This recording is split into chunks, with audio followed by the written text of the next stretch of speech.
Following video is brought to you by the Boston Sports Entertainment Network. Please consider liking and subscribing for more Boston sports content.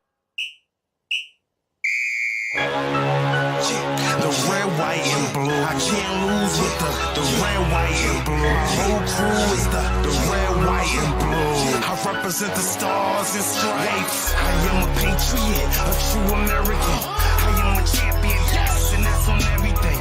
I will protect my home. I will defend, fighting tooth and nail to the bitter end. I don't play to lose, nah, I play to win. Rain, sleet, or snow in the wingland. What? Let me say it again. I play to win. What it is tradition. I'm in the game, playing like Brady. 10 soldiers deep in the field, no Navy. Riding for my soldiers and they riding for me. No matter where I touch down, it's a TD.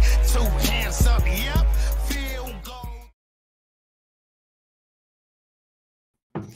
Hello, everybody. Welcome back to another episode of Pats Nation Nightly. My name is Zach Ventola, as always, joined by Ben Belford-Peltzman. We have a special guest today to preview the Patriots versus Commanders preseason game. Another Ben, actually, Ben Standig. Ben, well, both Bens, I suppose. How are you doing today? I'm doing great. I don't like being the obviously much older Ben on a podcast, but I'm doing fine. Thanks for having me. Yeah, we are excited for a jam-packed show today. Obviously, previewing the last preseason game between the Patriots and Commanders, Sunday Night Football. It's the only other primetime game of the season for the Patriots. They have one Thursday night game against the Jets, I believe, but this is it for primetime unless they get flexed. First off, maybe we can start with a little introduction from Ben here. He works and writes at The Athletic, so maybe a little bit of how you came to be a Commanders reporter, maybe a little bit of how you joined The Athletic and such. Sure. Well, I grew up in this area. The job itself has kicked the fandom out of me, but, I know this team. I was around for the Joe Gibbs 1.0 era when they, won 3 Super Bowls, went to 4 and started there. Then that meant I lived through the entire Dan Snyder era after that. So it's really interesting to see this group now emerge out of that. I had sort of a random route to get into journalism, but after working at a few other places, I got joined the Athletic in 2019. David Aldridge, who you may have heard of, he says sarcastically, he was the editor-in-chief when we had city bureaus in DC. So he hired me to come on board to cover the Commanders, and that's where I've been since then. And it's been interesting. It was pretty busy there for a little bit, dealing with things like congressional oversight committees because of all the weird stuff happening. So it's definitely a lot more fun to be just focusing on things like, is Jaden Daniels good and who's going to make the 53 and things like that. So that's kind of the gist of how I got here.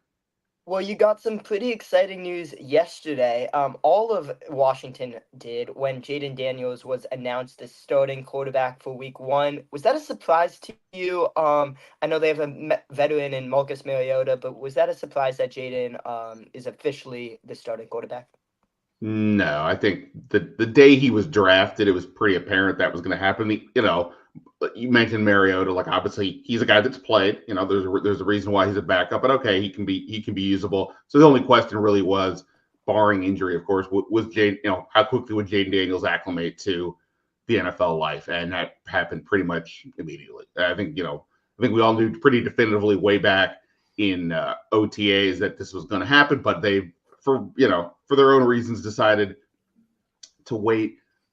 Coaches preach competition, and when you ask about one specific position who's going to start, I think sometimes they get like, well, if I say it's going to who this guy is, then especially if it's a rookie, that he's going to start, some veterans are going to be like, well, what about what about me? Why aren't I starting, or whatever it might be?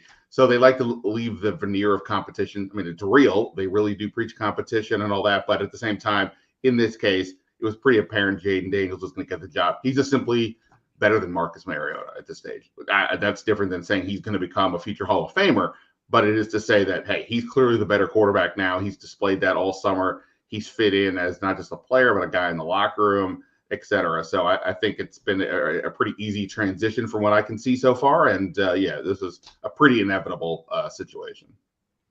And now that he is officially locked into that QB1 spot, would you expect him to get much playing time or any at all in this upcoming preseason game? Or do you think they'll just let him rest and get him ready for the regular season? Boy, right. I mean, this is the game's on NBC, is that right? I think so, yeah. Yeah. So NBC clearly wants Jaden Daniels, Drake May, the second and third pick, head-to-head, battle on. Who should the Commanders take the right guy? I don't think he's going to play. I mean, they haven't said that officially yet. Dan Quinn said that today they're practicing Wednesday and Thursday, and then based off of how that goes, they will determine who's in or out for that game. But they've been pretty conservative with a lot of their veterans already through camp. Guys like Jonathan Allen, Deron Payne, Bobby Wagner haven't played at all in preseason. So, and Daniels only played 3 series. It's not like he's even played a ton to this point. So I would be surprised if he's out there. The only way would be is if there's something with their operation that they're like, hey, we need to fine tune this, like, getting to the line of scrimmage or, calling plays in the huddle, something like that. Other than that, I can't comprehend that he would be out there. I always like to ask our guests how they view New England and the Drake May situation, kind of with like that outside perspective. So kind of asking you, how do you think the Patriots will kind of play the season out? Do you think Drake May starts at some point? And how have they looked from that outdoor perspective? Yeah, so I've not been paying attention to it as close as you guys. I know that last week Drake May seemed to have a pretty good showing. Ironically, of course, Jacoby Brissett was here last year, and in theory, probably should have been the guy that was starting at some point, if not from the beginning. But without getting too much into Washington's old history, last year, Ron Rivera, when he was the head coach, named Sam Howell the starter 8 days or so after the previous season, and it was clear that had to do with he was trying to change the conversation because Carson Wentz had been a bust. They collapsed late in the year to miss the playoffs, things like that. And this was a conversation turner. But by doing that, he kind of locked himself into Sam Howell. It was also a bit of a desperation move that maybe if they're lucky, Sam Howell becomes the guy. And he was okay, but if he becomes the guy. So Jacoby sat. I think one of the reasons Jacoby did not stay here, he was a free agent, but he didn't stay here he's like, okay, I had enough of that. And clearly, I guess New England must have said, hey, you're probably going to be the guy or, et cetera, to some degree.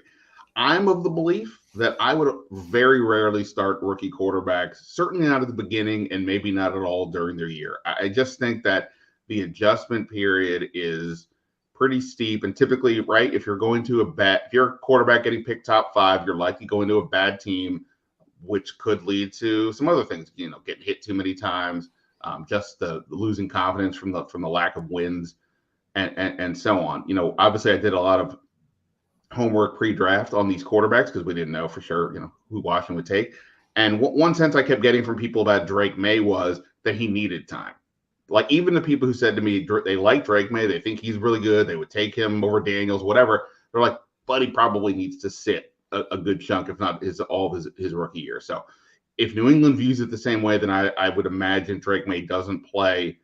I mean, if they say he doesn't play a ton, I don't really know what that means. Like I said, maybe after a month, they're like, okay, that's enough, or 6 weeks. But, look, this is obviously going to be a long-term play for them, right? I mean, the Matthew Judon trade is a good example. They're not realistically trying to win this year. They're trying to build for whatever the future is going to be. And in that sense, Drake May can be patient. They don't have to force this too much. I'm sure they want to get a look at him during the year.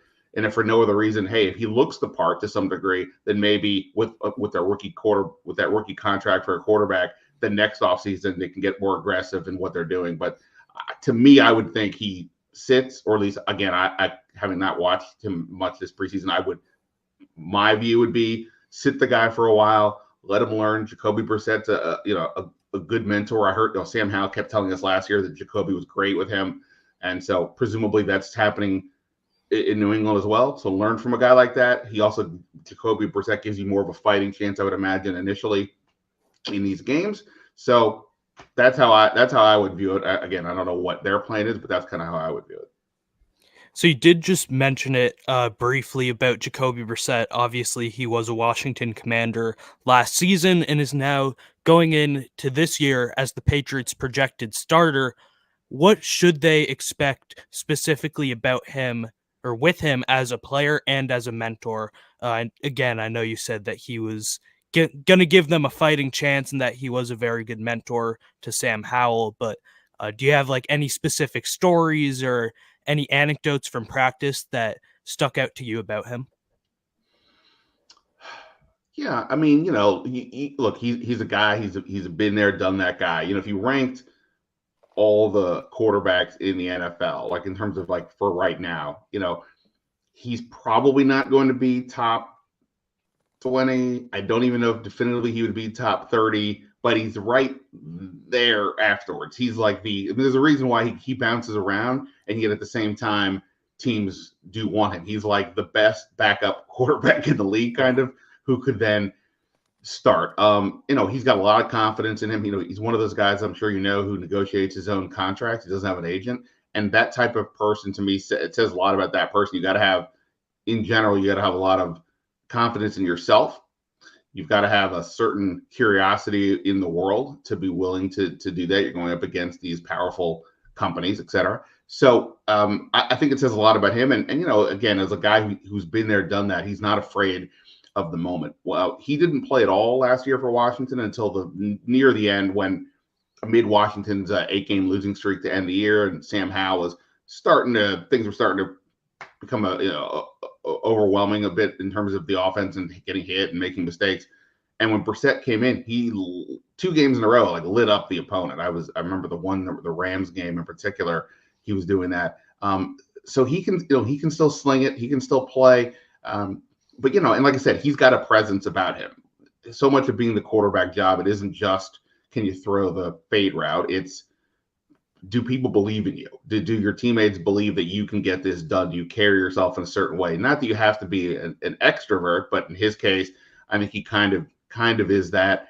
And from what I could see, teammates seem to like him, and in those types of things. So I think he's a guy. It's just an odd circumstance. He's a guy that's been there, done that. He started at times in his career, but has never really been the guy too much. So it's a sort of an odd combination, but he gives you enough of being he had been the guy at some point to believe, hey, why can't we win? So I think that's a good thing, especially with the start of year. Everybody right now thinks they're going to make the playoffs or have a good season, whatever that means. So he gives you that, and then hopefully, like I said, either it actually works out in terms of competition and wins and losses, or it leads to getting Drake May ready for the season.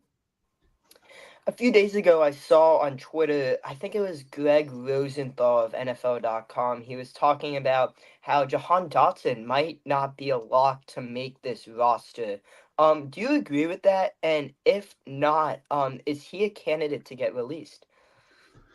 Yeah, it's funny. I know Greg a little bit, so I say this nothing but nicely, but respect. But he's saying that off of everything we've all been saying on the beat now for a while, because Jahan Dotson in the first preseason game, right? Former first-round pick. He's been the obvious starter the last 2 years. He played the second most receiver snaps to Terry McLaurin last year, which is why in the first preseason game, it was bizarre that he played the most receiver snaps of anybody on the team, like 32, which is very weird. I mean, Terry McLaurin that same game played 11. So that was the first indication that something was off, that the coaches agreed with. He had been kind of off, it felt like, from the start of camp. Seemed like, I don't know if it was a lack of confidence, but something seemed off. He picked it up a bit, but then clearly they played him there. And when we asked about him, what's going on there, Dan Quinn did not give hey, we love Jahan, but whatever, we want to give him more reps in Cliff Kingsbury's offense or whatever. Now he just said, hey, we've got a competition. And it's been those kinds of answers ever since. And he only had 1 catch in this last preseason game. One of Jaden Daniels' 2 incompletions was to Jahan Dotson. So something is going on there. I think there's look, he's not the biggest guy out there. I don't think he plays with speed and precision more than he does physicality. And I think this group, so much of what they're trying to do here this year, it's not just, hey, how do we get to the playoffs? It's about, we need to reset so much of the identity and the culture here that we want to be a competitive team, an aggressive team, a physical team. And it doesn't mean you can't have different players with different styles, but at the same point, even if you're more of a finesse player, they still want you to have sort of that aggressiveness. And I think he just may be lacking that or hasn't shown that as much, and so on. So it definitely seems to be off. Now, the question is, I don't think he's getting cut, but the question is, what does that mean for them? My worry is it's not like they have a lot of other great receivers, but Dan Quinn's been really complimentary of De'Ami Brown, their third-round pick in 2021, who frankly hasn't done much in the pros, but he's got excellent speed, and he's really provided that energy in practice that they're looking for. He's a deep threat, though. Olamide Zaccheaus, a free agent that they signed, he's a 5'8" slot guy, and so again, not a guy who's very big at all, but he does play with much more confidently, I guess you could say, or aggressively, plays with a little more strength. And if he beats out Jahan to be, say, the slot guy in an 11 personnel, I don't know then what happens with Jahan. He's not a special teams threat. There is a world he could return punts, but I don't think that's going to happen. So then, and he doesn't play special teams in any real way. So that's the point where I think it's like, okay, do you look to trade him? And for Washington, they've been building, in my view, more for the future than, again, this year. So if you could trade a guy with 2 years left on his rookie contract to get a future pick, whatever, fourth, fifth, I don't know, whatever that would be, they may decide, that's better for us long term than it is short term. So that's the debate. And nothing happened in this last game to make me think he improved his stock. There's one more game to go. I would imagine he does play in this one. So we'll see. It's hard to say he won't be on the team because, pulling off a trade is not, snapping your fingers. You got to have somebody else giving you what you want. But at the same time, I can definitely believe that he would be available if somebody came calling. And again, although it's not the most likely scenario, let's say no trade is able to take place. The Commanders just figure this situation is over. Our experiment with Jahan Dotson, let's move on. The Patriots are third on the waiver wire, and that is only behind the Panthers and Commanders. So they would essentially have second dibs if the Panthers were to pass on him. What would the Patriots or any other team be getting out of Jahan Dotson?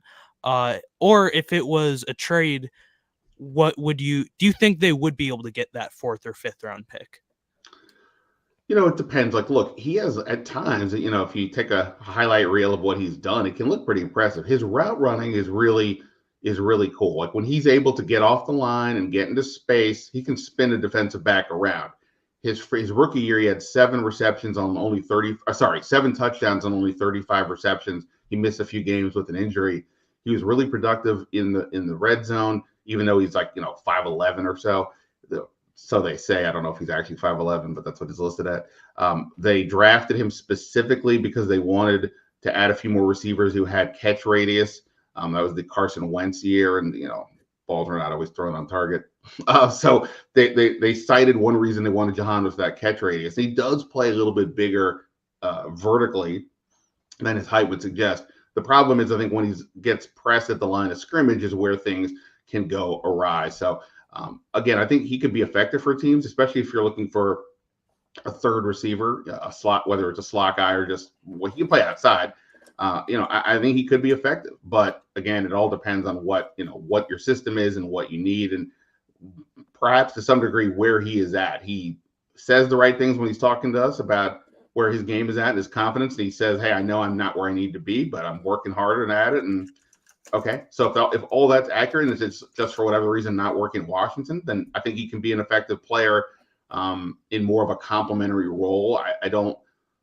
If you have a team like obviously, New England doesn't have like an alpha number one wide receiver that would command double teams and things like that. So I don't know that would be an ideal spot. But if he could land somewhere with a more prototype receiver one, X receiver, what have you, then I think he could slide in there. So I don't think it's bad. It's just some reason it's not working here at this moment.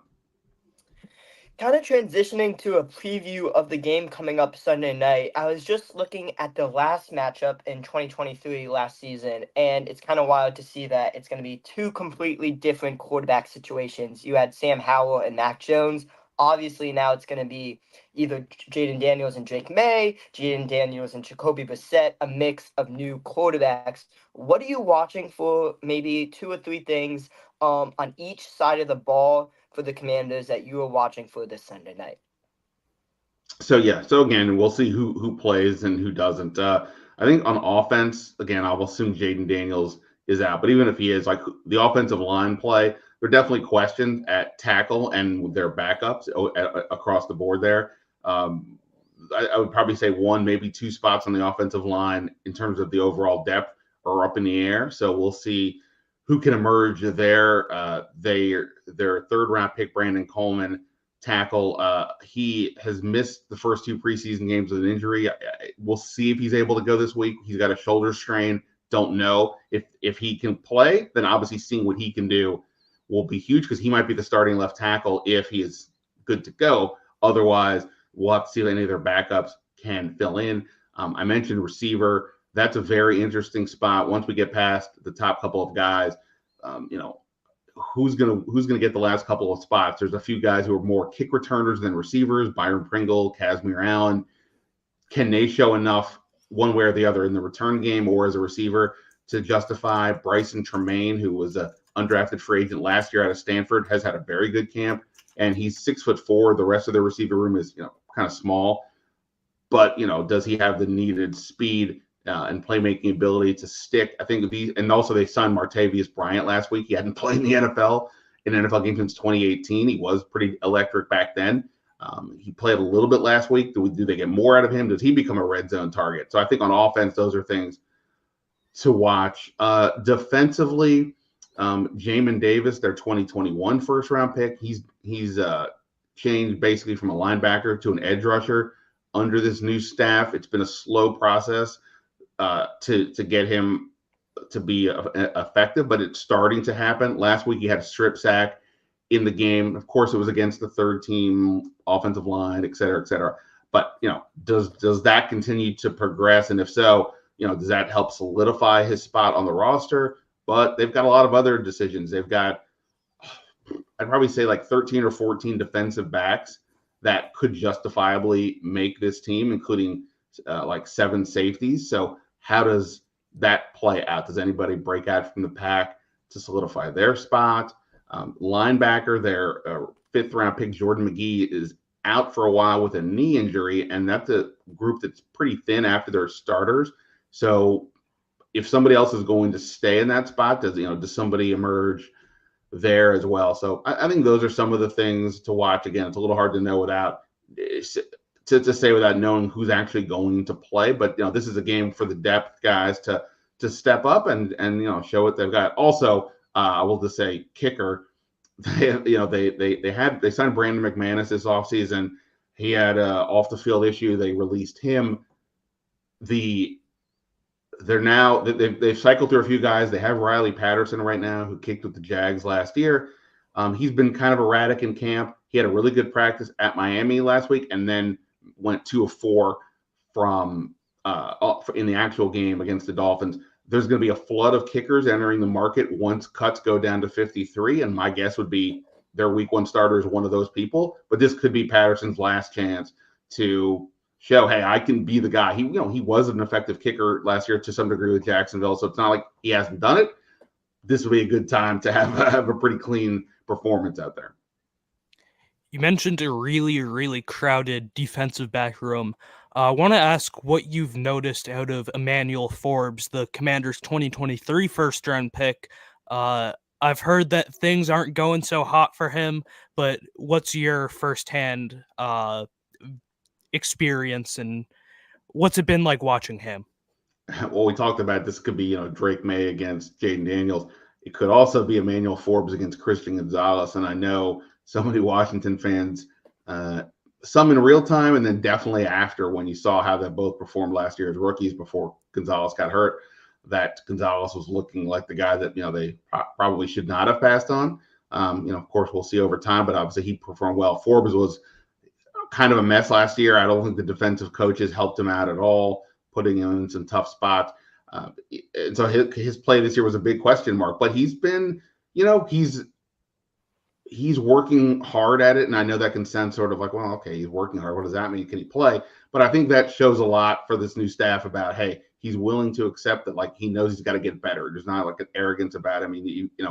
He's got to get better. And the thing that's interesting so much there is, this is a guy who set the NCAA record for most interceptions returned for touchdown in his career. And this coaching staff last year helped turn Deron Bland into the guy that set the single season NFL record for most interceptions returned for a touchdown. Forbes has playmaking skills. He's just, he's a pretty thin guy, and he just really struggled with his game. But there's been signs of growth. Dan Quinn just told us on Monday that he thought Forbes's week last week with Miami, the joint practice as well as the game, was the best week he's had since they've been here. So their outside cornerback situation is is not just unsettled, it's a little concerning collectively with all their pieces they have, but hopefully, Forbes turns into somebody that they can stick out there and not feel like it's a disaster waiting to happen, which is kind of how it felt last year. So, I don't know how much of a test this game will be for the cornerbacks. Unless, no disrespect to Brissett or anybody else or Drake May, but but the receiver room is obviously not as potent as some others. So he's been better of late. Hopefully, for their sake, he can continue to improve, and I think he still has a chance to start, but it's to be determined. Another matchup to kind of watch for is you have Jerron Mayo, who's the first-time head coach, and then Dan Quinn, first-time head coach of the Commanders. Obviously, you're probably used to him because he was the defensive coordinator in Dallas for the last 3 seasons. How has he looked taking on that head coach responsibility? He, was in Atlanta for 8-9 seasons as the head coach over there, but now coming to Washington, how has he looked being a head coach after taking a 3-year hiatus? Yeah, well, look, again, it goes without saying that this was a pretty miserable place to work for a while, not just because of the wins and the losses, but the constant, conversations happening about things in the owner's box and off the field. And, they replaced everybody from the owner on down, and then they hired Dan Quinn and Adam Peters as GM this year. I think the thing with Quinn, his reputation coming in was he's a connector, they like to say. He's a guy that can get people to rally behind each other, to join for a cause, to add joy to a room, still being tough, still being, the defensive coordinator and having his staff, work these guys hard, but to, have some fun, to feel that they're working together. And I think that's really happened. You can see it, especially with guys, some of the holdover players like a Terry McLaurin or a Jonathan Allen. They seem to be in better moods this year. And I think that aspect of this is really paying off for this group. And again, it isn't just that they needed to revamp the roster. They needed to revamp their mindset, their attitude, and all that. And I think he's done a good job there. And, his staff that he brought, another reason they were pretty happy to get him was that they felt he could bring in a pretty good staff. And you look at what's there, it almost, I don't want to say it's like an all-star staff because that's kind of silly, but like, you've got multiple former head coaches and Cliff Kingsbury, Anthony Lynn is on the staff. You have a guy like Brian Johnson, who was an OC last year with the Eagles and was being considered for head coaching jobs. Defensively, Joe Witt Jr. was his defensive backs coordinator in Dallas, and now he's the new DC here. He has a lot of energy with him. He's, he's the kind of guy that's going to make you run hard and then run through a wall, and you're going to be willing to do it. So I think he's done a pretty good job in all things considered. And, look, he had success in Atlanta. Then things kind of fell apart. Could be a variety of reasons why that. But I think people are pretty optimistic that he'll at least get them going on the right path again. Now, one final little segment, again, headed into the game. Let's do some score predictions. I'm going to start it off. I think that Drake May is going to lead the Patriots offense to 2 touchdowns, and going to say Brissett gets them a field goal for a 17-6 victory against the Commanders. Sure. I mean, like I said, if Jaden Daniels doesn't play, Marcus Mariota didn't play last week because of a groin injury. So I don't know how much they want to expose him. That leaves Jeff Driscoll would be my guess to be the starter. And look, Driscoll's a journeyman, but like he has started a game in 5 of his 6 NFL seasons. He's got pretty good athleticism. He can scramble. He can run. So he'll be a guy, and he's aggressive. He'll be a guy that can make some plays for them. But then after that, it's Trace McSorley, a quarterback who they only signed officially the day of the joint practice last week. So Patriots legend, by the way. Patriots legend.